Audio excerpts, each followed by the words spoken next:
Правилникот за начинот за вршење на полициски работи дозволува алкотестови, па дури и лекарски прегледи за да се утврди дали некој е под дејство на дрога. Но тоа не е предвидено за пешаци, туку само за возачи.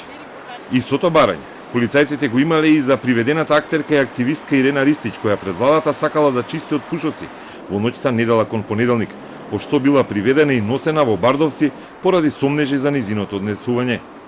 Но во правилникот за полициски работи во член 149 стои дека лекарски прегледи и алкотестови се применуваат само за луѓе кои управуваат било какво возило. Ристич, која била пешак, обвини дека е навредувана и малтретирана од полицајците, додека МВР пак тврдеше дека полицајците пред влада биле жртви на нејзиното непристојно однесување.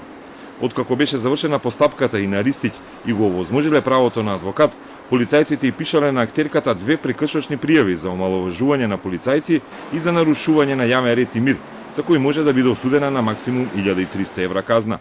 Ристич пак се пожалела до Хелсиншкиот комитет, откаде ни потврдија дека ќе поднесат представки до МВР и до внатрешната контрола. Ќе бараат идентификување на полицајците кои ја привеле актерката во станица и ја носеле на преглед во Бардовци, затоа што не сакала да даде крв за алкотестирање.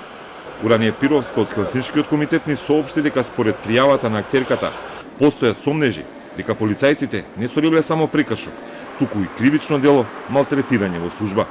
Од МВР остануваат на ставот дека полицајците постапиле професионално. Инцидентот се случил во недела 1 час по полноќ, кога по завршената акција за чистење на Марков манастир, Ристич, која е дел од иницијативата Не биди ѓубре, со 32 годишен маж застанала пред владата и ги чистела фрлените од пушоци, а полицајците добиле пријава за неизино нарушување на јавен ред и мир.